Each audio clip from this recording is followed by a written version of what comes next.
ഇന്നത്തെ നമ്മുടെ വീഡിയോ ഒരു അടിപൊളി കറിയാണ്. ഒരു തനി നാടൻ റെസിപ്പിയാണ്. മുതിര കൊണ്ടുള്ള ഒരു കറി. മുതിര വറുത്ത് പൊടിച്ചതിന് ശേഷമാണ് നമ്മൾ കറി വെക്കുന്നത്. അതാണ് ഇതിൻ്റെ ഒരു പ്രത്യേകത. പഴയ കാലത്തൊക്കെ എല്ലാവരും ചെയ്തിരുന്ന റെസിപ്പി തന്നെയാണ്. അപ്പോൾ ഇപ്പോൾ ഒന്നും അത്ര ആൾക്കാർക്ക് പരിചയം ഉണ്ടാവില്ല. അപ്പോൾ അതെങ്ങനെയാണ് ഉണ്ടാക്കുക നോക്കാം. മുതിര വറക്കാൻ വേണ്ടിയിട്ട് ഞാൻ ഒരു ചട്ടി അടുപ്പത്ത് വെച്ചിട്ടുണ്ട്. 1/2 കപ്പ് മുതിര കഴുകി കല്ലൊക്കെ കളഞ്ഞ് വെള്ളമൊക്കെ വാർത്ത് വൃത്തിയായിട്ട് കൊണ്ടുവന്നിട്ടുണ്ട്. കുറച്ച് വെള്ളത്തിൻ്റെ അംശം അതിൽ തന്നെ ഉണ്ടാവും. അപ്പോൾ അതൊരു പ്രശ്നമാക്കണ്ട. നമ്മൾ വറക്കുമ്പോൾ വെള്ളമൊക്കെ ഒന്ന് വറ്റിപ്പോയിക്കോളും.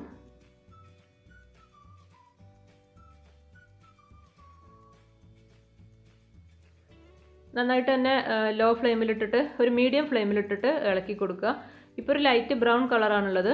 ഇനി ഒന്ന് വറുത്ത് റെഡിയായി വരുമ്പോൾ കുറച്ച് ഡാർക്ക് കളറാവും. മാത്രമല്ല കടുകൊക്കെ പൊട്ടുന്നത് പോലെ ഇങ്ങനെ ഓരോന്നോരോന്നായിട്ട് പൊട്ടിക്കൊണ്ടിരിക്കും. അപ്പം നമുക്കിത് റെഡിയായി എന്ന് മനസ്സിലാക്കാം.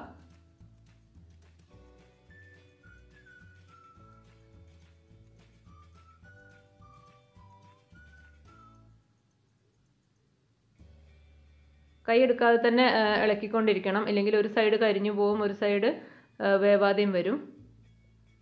ഇപ്പോൾ അത് ഏകദേശം റെഡി ആയിട്ടുണ്ട്. ഇനി നമ്മളൊരു പ്ലേറ്റിലേക്ക് മാറ്റുകയാണ്. ചട്ടിയിൽ തന്നെ വെച്ചുകൊണ്ടിരുന്നാൽ ഫ്ലെയിം ഓഫ് ആക്കിയാലും ചിലപ്പോൾ കരിഞ്ഞു പോവും, ചൂടുണ്ടാവുമല്ലോ. അപ്പോൾ നമ്മൾ ഈ പ്ലേറ്റിലിട്ടിട്ട് പരത്തിയിട്ടിട്ട് റെഡിയാക്കി എടുക്കുകയാണ്. പരത്തിയിട്ട് കഴിഞ്ഞാൽ പെട്ടെന്ന് ചൂടാറും. ഇനി നമുക്ക് ഇത് പരത്തിയിട്ട് ചൂടാറി കഴിഞ്ഞിട്ട് നമ്മൾ മിക്സിയുടെ ജാറിലേക്ക് മാറ്റാം. മിക്സിയുടെ ചെറിയ ജാറിലേക്ക് മാറ്റിയിട്ടുണ്ട്. ഇനി ഒന്ന് പൊടിച്ചെടുക്കണം. പൊടിച്ചെടുക്കുമ്പോൾ നന്നായിട്ട് പൊടിഞ്ഞു പോകരുത്. ഒന്ന് ക്രഷ് ചെയ്തെടുക്കാനേ പാടുള്ളൂ. ഒരൊറ്റ തവണ ഒന്ന് പൾസ് ചെയ്താൽ മതി. അപ്പോൾ തന്നെ റെഡി ആയിക്കോളും. ചെറിയ ചെറിയ കഷ്ണങ്ങളൊക്കെ ഇതിലുണ്ടാവും മുതിരയുടെ. അത് പ്രശ്നമാക്കേണ്ട. നമുക്ക് കറിയിൽ നല്ല ടേസ്റ്റാണ് അങ്ങനെ ആയിക്കഴിഞ്ഞാൽ. ഈ ഒരു പരുവത്തിലാണ് ഇപ്പോൾ ആക്കിയെടുത്തിട്ടുള്ളത്. ഇനി നമുക്കിത് വേവിച്ചെടുക്കുകയാണ് വേണ്ടത്. വേവിച്ചെടുക്കാൻ വേണ്ടിയിട്ട് നമ്മളിത് ഒരു കുക്കറിലേക്ക് ഇട്ട് കൊടുക്കുക. ഇപ്പോൾ സാധാരണ മുതിര വേവാൻ എത്ര സമയം വേണം, ഏകദേശം അത്ര സമയം തന്നെ ഈ പൊടി വേവാനും ആവശ്യമായിട്ട് വരും. ഈ പൊടി നമ്മൾ കുക്കറിലേക്ക് ഇട്ട് കൊടുത്തിട്ടുണ്ട്. ഇതിലേക്ക് ഒരു 1/2 ടീസ്പൂൺ ഉപ്പിട്ട് കൊടുക്കുക. കറിക്ക് എത്ര ഉപ്പ് വേണമെന്ന് വെച്ചാൽ അത്രയും ഉപ്പിട്ട് കൊടുത്താൽ മതി. പിന്നെ ഒരു 1/2 ടീസ്പൂൺ, ഏകദേശം 1/2 ടീസ്പൂൺ മഞ്ഞൾപ്പൊടി ഇട്ട് കൊടുത്തിട്ടുണ്ട്. ഒരു 3/4 ടീസ്പൂൺ മുളക് പൊടി ഇട്ട് കൊടുക്കുന്നുണ്ട്.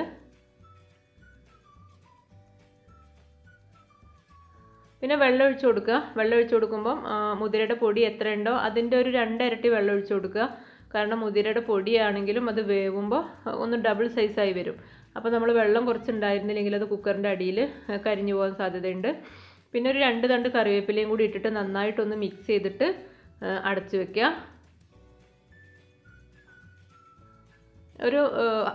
ഒരു വിസിൽ വന്നതിന് ശേഷം ഹൈ ഫ്ലെയിമിലിട്ടിട്ട് ഒരു വിസിൽ വന്നതിന് ശേഷം മീഡിയം ഫ്ലെയിമിൽ 2 വിസിൽ വന്നാൽ റെഡിയാവും. ആ സമയം കൊണ്ട് നമുക്ക് അരപ്പ് റെഡിയാക്കാം. 1/2 കപ്പ് തേങ്ങ ചിരവിയത്, അതിലേക്ക് 3-4 ചുവന്നുള്ളി, പച്ചമുളക്, ഒരു പച്ചമുളക് ഇത്ര ഇട്ടിട്ട് നല്ല പേസ്റ്റായിട്ട് അരച്ചെടുക്കുക. അപ്പോഴേക്കും നമ്മളെ മുതിര റെഡി ആയിട്ടുണ്ട്.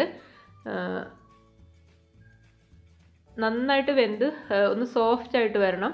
കറിയിൽ ഇങ്ങനെ കടിക്കൊന്നും ചെയ്യരുത്, എന്നാൽ തീരെ വെന്ത് കുഴഞ്ഞു പോവും ചെയ്യരുത്. ആ ഒരു പരുവത്തിൽ വേണം. അപ്പോൾ ഇത് കാണുമ്പോൾ തന്നെ മനസ്സിലാവും തീരെ വെന്ത് കുഴഞ്ഞു പോയിട്ടില്ല.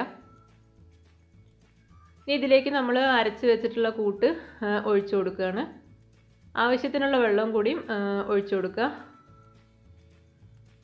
കറി എത്ര തിക്നെസ് വേണമെന്നൊക്കെ നമ്മൾ തീരുമാനിക്കുക. കുറച്ച് ലൂസായിട്ട് ഇരിക്കുകയാണ് നല്ലത്. നമ്മൾ കഴിക്കാൻ സമയത്ത് കറി ഒന്ന് ചൂടാറുമ്പോൾ നന്നായിട്ട് വീണ്ടും പായസം പോലെയൊക്കെ തിക്നെസ് കൂടും. നമ്മളിത് പൊടിച്ചതാണല്ലോ അതുകൊണ്ട്. അപ്പോൾ അതിനെ കുറച്ച് ലൂസായിട്ടുള്ളൊരു കറിയാക്കി ഉണ്ടാക്കി വയ്ക്കുക. നന്നായിട്ട് തിളച്ച് കഴിഞ്ഞാൽ ഫ്ലെയിം ഓഫ് ചെയ്യാം.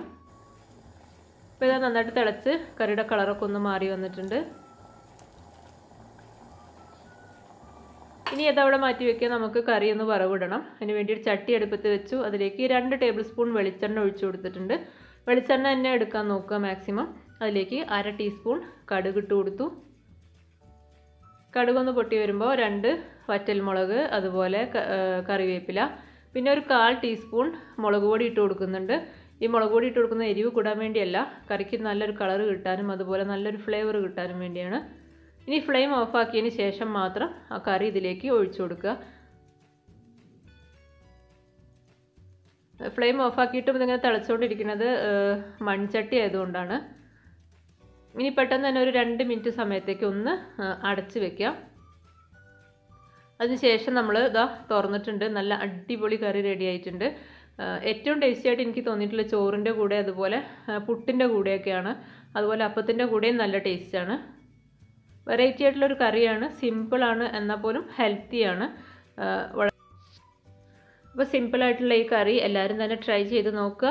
വീഡിയോ ഇഷ്ടമായി കഴിഞ്ഞാൽ ചാനലൊന്ന് സബ്സ്ക്രൈബ് ചെയ്യണം, ലൈക്ക് ചെയ്യണം, കമൻറ്റ് ചെയ്യണം. വീണ്ടും നല്ല അടിപൊളി വീഡിയോ ആയിട്ട് ഞാൻ വരും. താങ്ക്